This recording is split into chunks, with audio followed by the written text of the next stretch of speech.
Bonjour et bienvenue sur Parole éternelle. Chaque jour, nous lisons un passage de la Bible pour avancer ensemble vers un objectif simple. Lire toute la parole de Dieu en un an. Si tu veux grandir dans ta foi, connaître Dieu davantage et laisser sa parole transformer ton cœur, abonne-toi maintenant et suis ce voyage avec nous.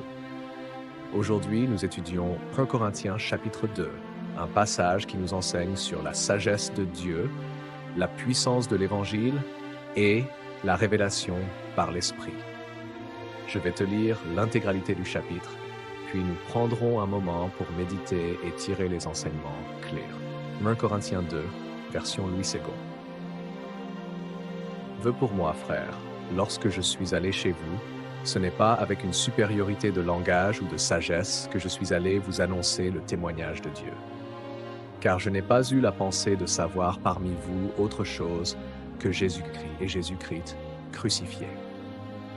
Moi-même, j'étais auprès de vous dans un état de faiblesse, de crainte et de grand tremblement. Et ma parole et ma prédication ne reposaient pas sur les discours persuasifs de la sagesse, mais sur une démonstration d'esprit et de puissance, afin que votre foi fût fondée, non sur la sagesse des hommes, mais sur la puissance de Dieu. Cependant, c'est une sagesse que nous prêchons parmi les parfaits, sagesse qui n'est pas de ce siècle, ni des chefs de ce siècle qui vont être anéantis.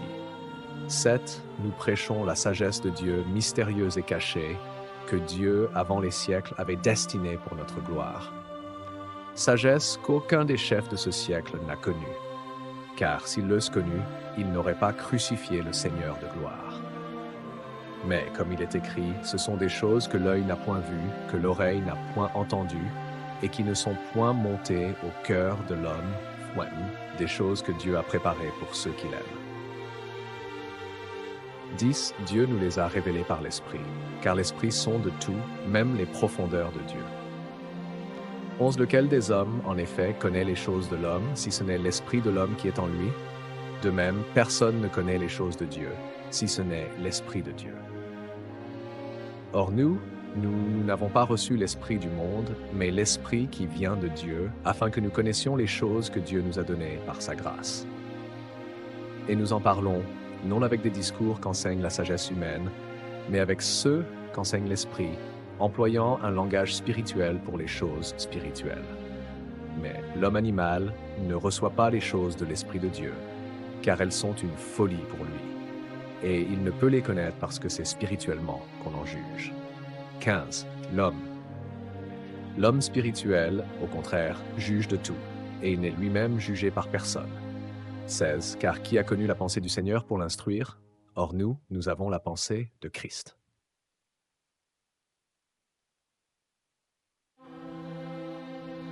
Mais d'explication. Ce chapitre est une invitation à mettre notre confiance non pas dans les discours humains, mais dans la puissance de Dieu. Paul nous rappelle que l'Évangile n'est pas une philosophie ou une théorie persuasive. Il dit clairement « Je suis venu vous parler de Jésus-Christ, crucifié ». Il ne s'est pas appuyé sur l'éloquence, mais sur l'action du Saint-Esprit. Ce texte nous montre aussi que certaines vérités ne peuvent être comprises qu'avec l'aide de l'Esprit de Dieu. Sans lui, elles paraissent être folles ou incompréhensibles. Mais l'Esprit nous donne accès aux choses profondes de Dieu. Il nous révèle des réalités que l'œil n'a jamais vues, que l'oreille n'a jamais entendues. Des choses que Dieu a préparées pour ceux qui l'aiment. Et Paul termine avec cette déclaration puissante. Nous avons la pensée de Christ. Cela veut dire que, grâce à l'Esprit, tu peux commencer à voir les choses comme Dieu les voit, à penser selon sa sagesse et à discerner ce que lui-même veut pour ta vie. Verset clé à retenir. Afin que votre foi fût fondée, non sur la sagesse des hommes, mais sur la puissance. 1 Corinthiens 2, 5. Conclu, si ce passage t'a touché ou questionné, je t'invite à télécharger le PDF gratuit disponible dans la description.